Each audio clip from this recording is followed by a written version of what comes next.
Сәлеметсіздер ме оқушылар? Бүгінгі сабағымыздың тақырыбы роботтың түрлері. Сабағымыздың негізгі мақсаты роботтың анықтамасын тұжырымдау және де роботтың түрлерін, үлгілерін, сонымен қатар қолдану салаларын салыстырып және анықтайтын боламыз. Робот дегеніміз не? Робот адамзаттың іс-әрекетін алмастыратын, автоматтандырылған, адамның қажетіне қарай еңбек етуге бағытталған құрылғы болып табылады. Робототехниканы қолданылатын салалары: өндірісте, медицинада, білім саласында, зерттеу, әскери қызмет және де іздеу операциялық жүйелерінде көптеген салаларда робототехника кеңінен қолданылады. Робототехниканы қолданатын салалар туралы қысқаша ақпаратты сілтеме арқылы өтіп ала аласыздар.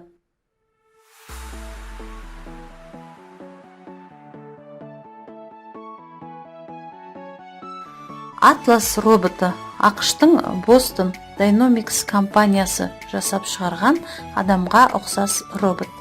Құрастырушылар гуманоид роботқа 3,7 килобайт көлемінде қуат жинақтағыш орнатқан. Сондықтан Atlas 1 сағат үздіксіз қозғалысқа ене алады. Бұл роботты жасау кезінде ғалымдар тек жеңіл материалдар қолданған. Сонымен қатар робот енді сымсыз байланыс құралына ие болған. Одан бөлек қозғалыс жылдамдығы да жоғары. 2017 жылдың қараша айында Atlas роботын жасаушылардың еңбегі әлемге таң қалдырды. Адамға ұқсас Atlas жүріп қана қоймай, секіруді үйренген. Ең кереметі, көптеген адамдардың қолынан келмейтін сальто жасауды үйреніпті. Бұл роботтың қызметі, қуаты өте көпке жететін болған.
Хирург робот. Соңғы 17 жылда Да Винчи хирург роботының көмегімен әлем бойынша 3 миллионға жуық науқасқа ота жасалды. Да Винчи дәрігерлерге ота жасау аймағын HD сапада көруге мүмкіндік беретін хирургиялық жүйе. Ол ота аймағында кедергісіз жұмыс жасау үшін кішкентай пішінмен жасалды. 2 миллион фунт істелініп тұратын аппарат. Ота кезінде дәлдікпен жұмыс істеп, адам ағзасынан қатерлі ісікті алуға көмектеседі. Да Винчи бір орталықтан басқарылатын бірнеше темір қолдан тұрады. Олар адам ағзасының ішіне микроскопты кесілген жерден кіріп, ішкі жағдайдың 3D суретін экранға шығарады. Сосын дәрігердің нұсқауымен отаны соңына жеткізеді. Бұл инновациялық технологияның көмегімен адам денесіне зақымсыз ота жасаудың әзірге ең тиімді жолы болып отыр.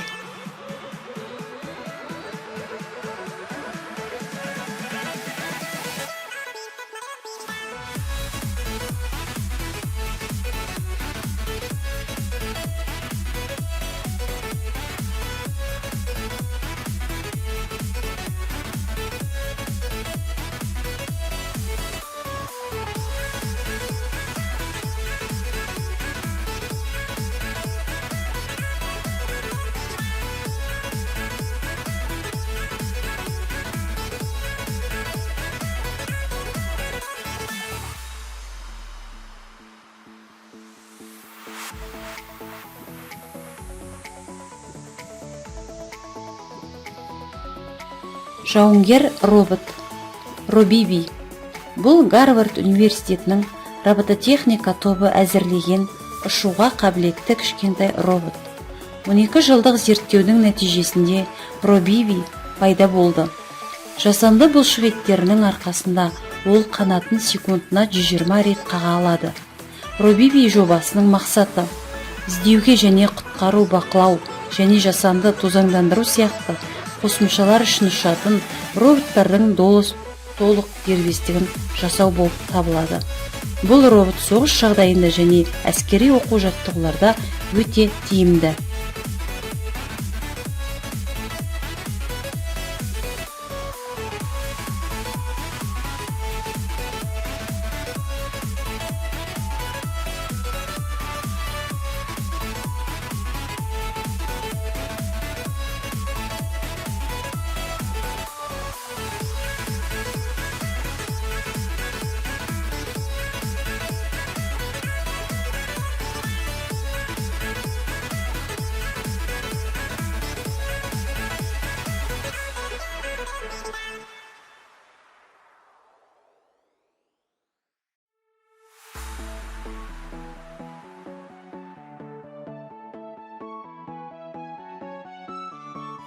Тасымалдаушы дрон. Amazon компаниясының мамандары жасап шығарған тасымалдаушы дрон жүктерді жеткізу қызметі үшін таптырмас құрылғы. Адамдардың қызметін орнын басқан роботты биылғы жылдан бастап қолдана бастады. Жаңа Зеландияның Diamonds Pizza қызметкерлері жұмыстарын көмек ретінде осы құрылғының көмегімен пицца жеткізуді бастап кетті.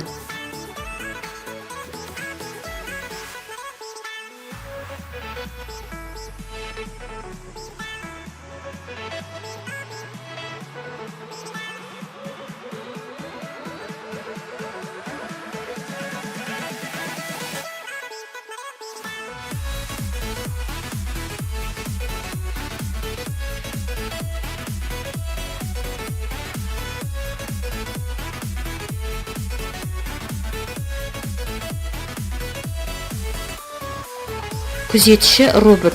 Шетелдік ойын-сауық орталықтарының көлік тұрақтарында қарауылды қызметті осындай арнаулы роботтар атқарады.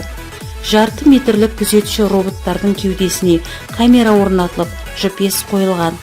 Бұл аппараттар Сан-Франциско, Калифорния қалаларында қызмет атқаруда.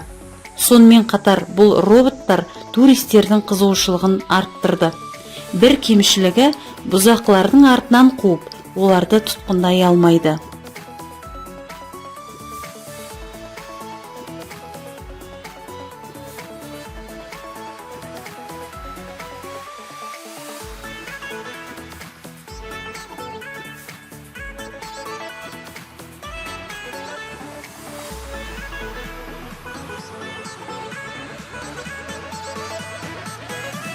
Келесі сабақ бойынша роботтар туралы көптеген ақпараттар алдық және таныстық деп ойлаймын. Назарларыңызға рахмет. Сау болыңыздар.